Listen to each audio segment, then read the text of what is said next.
we expect a lot to happen in a year and it doesn't happen. But over 10 years, a huge amount happens.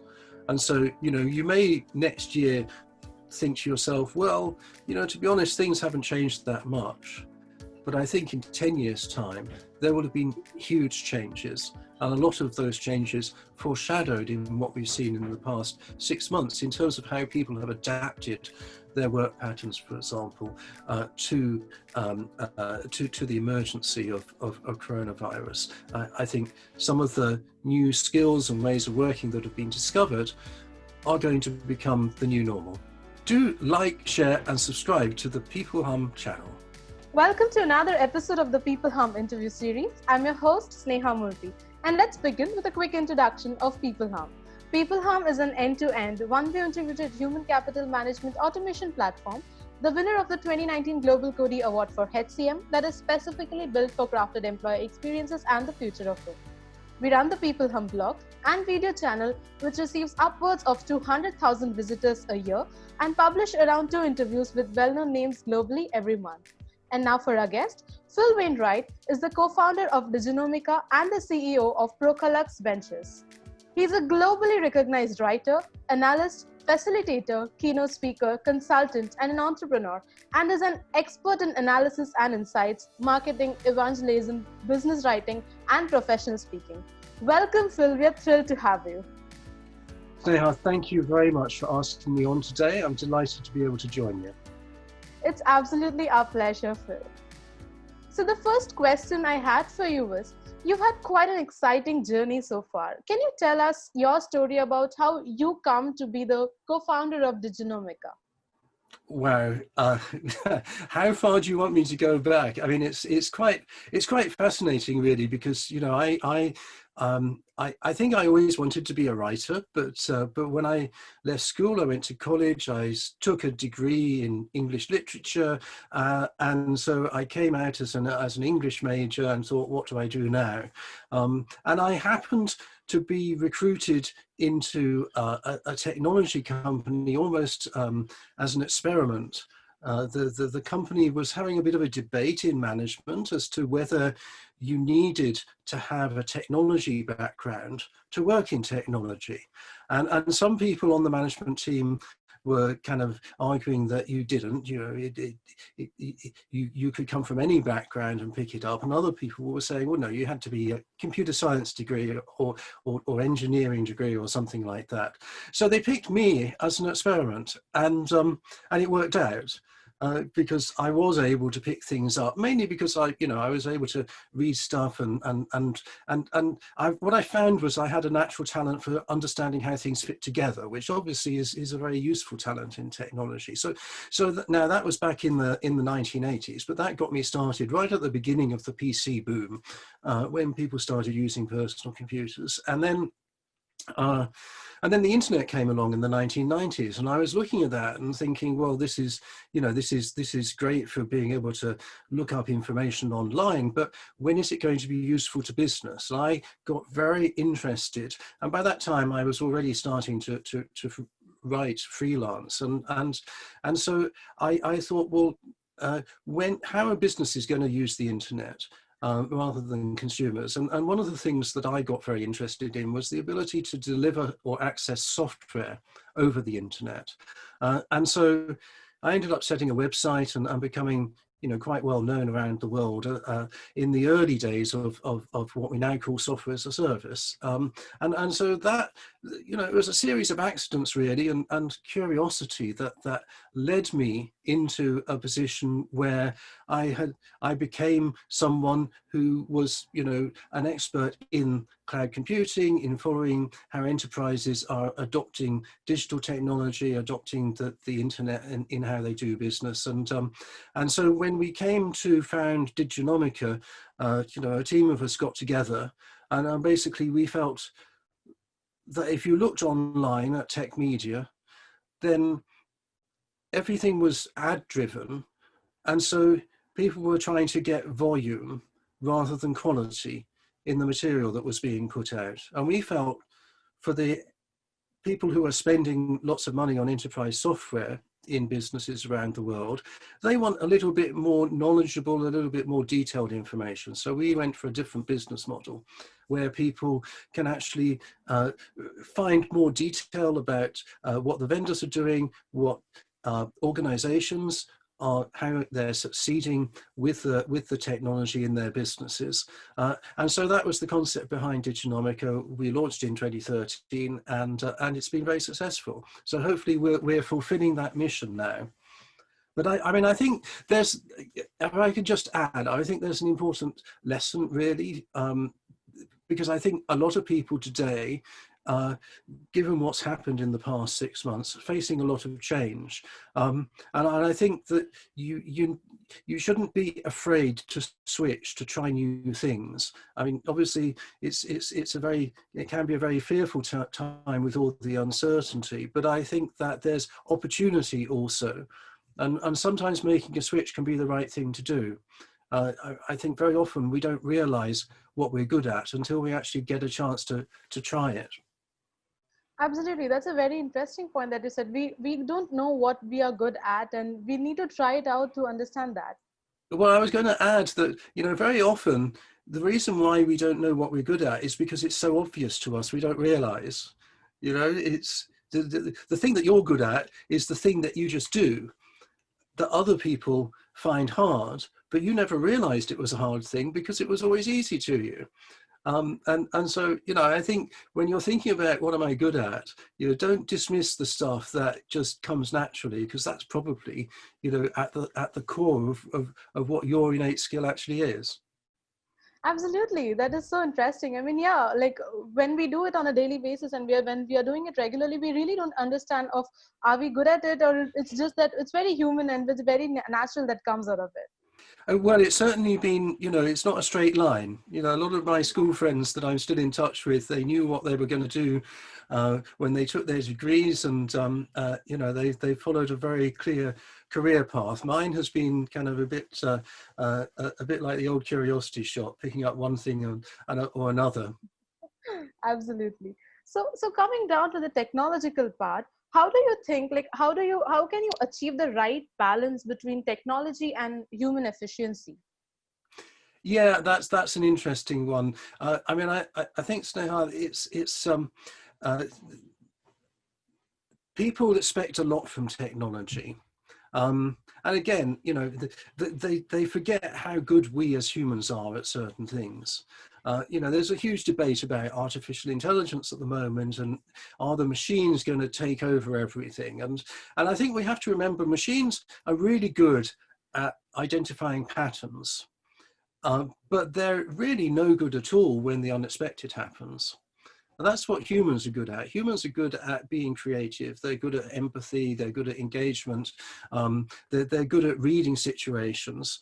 So I think we've got to get the right balance between using the machines for what they're good at, but also, you know, be recognizing what humans are good at and bringing the human thing into it. At the end of the day, there would be no point in machines replacing humans, because the machines are just doing what humans need them to do anyway. So if we got rid of the humans, what would be the point of the machines?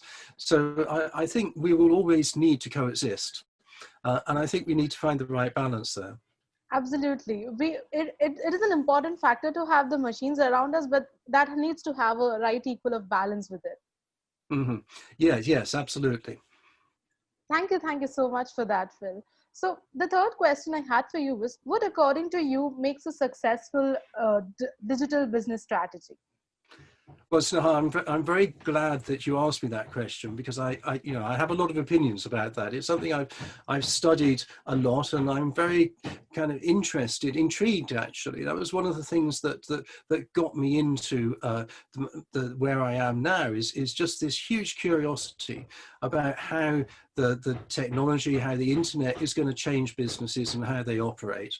And I've, you know, in the times that I've been looking at this, I've really looked at three big themes.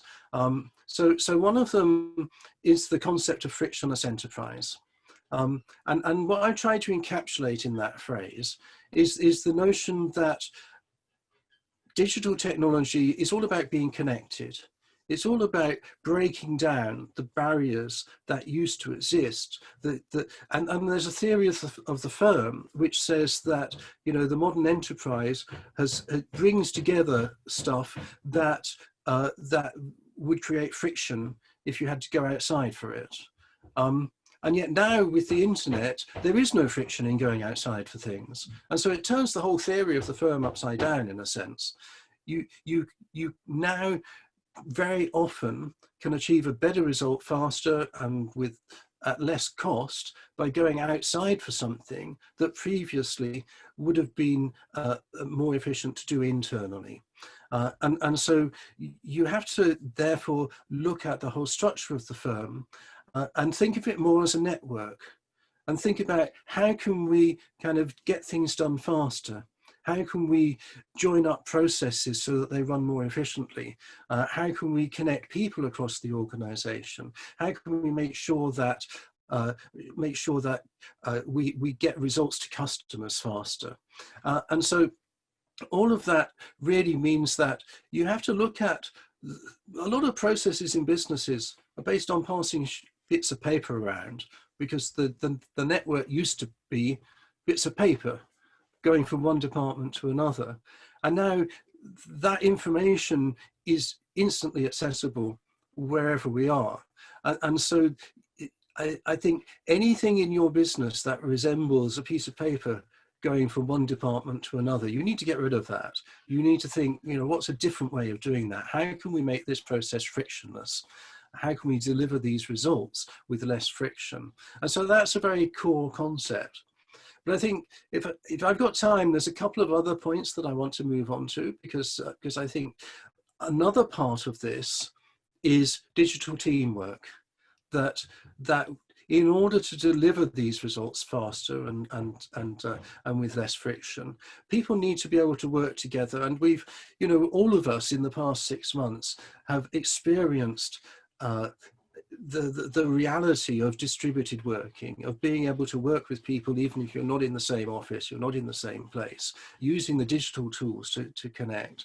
And so this whole digital teamwork area, you need to have the tools in place, and you need to have the techniques as well to use them properly.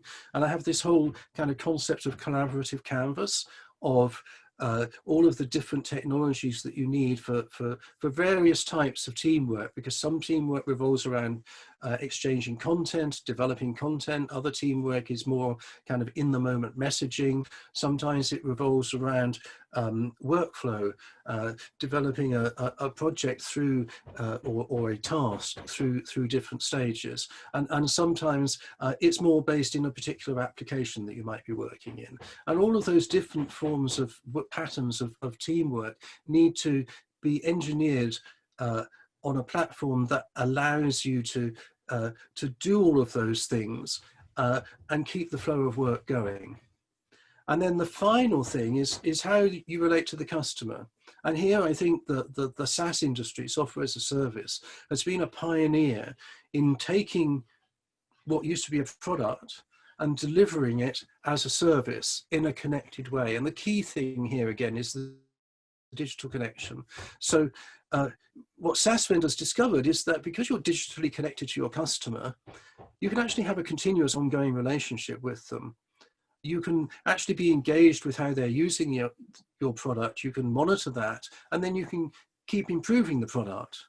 And so what the SaaS vendors have done, I think everyone, because we're all now digitally connected to our customers, is starting to do the same thing. Is starting to say, okay, what is the experience that our customer is having? What are the outcomes they're achieving as a result of using our product or our service or going to our entertainment outlet or whatever it is? And with all that data we're collecting about how they're behaving and what they're experiencing and what their life is like, then we can go back and give them a better version of our product or our service and help them have an even better experience or achieve even better outcomes. And so it becomes a relationship over time. And that, I think, is changing a whole swathe of aspects of business, and also how business internally operate, because if you're going to effectively service those customers and deliver those outcomes, you've got to do it in this joined up frictionless way. Absolutely. And having a right digital business strategy is like much more important now than ever before, right? Oh, I don't think you can survive as a business without a digital business strategy. Obviously, there are some businesses that have still a very important physical component, but the relationship with your customers, even if you're digging coal out of the ground, or you're a craftsman building furniture, whatever it is, although the core of your work is very physical, the relationships with your customers are inevitably going to become much more digital. And so you need to be good at the digital side of things as well as the physical side of things. Absolutely, absolutely. So what would be your tips and advice for the professionals trying their luck in a difficult job market? I think, as I said earlier on, change is something to embrace at the moment. And although it is difficult and it's very scary, particularly if your job's suddenly and unexpectedly being taken away from you, or you're suddenly on a much lower income than you were before, that's a very difficult, worrying situation to be in. It's not something to celebrate, but I think that it is also an opportunity to look around and to look at what else is out there. And right now, one of the wonderful things about the technology we have today is that there's a huge amount of online learning available. It's possible to go online and to learn a new skill, to get a qualification, or to just try out something new, and often the courses are free or they're very low cost. You can and I think because this transition to doing things in the cloud, doing things digitally, doing digital teamwork, is so much of a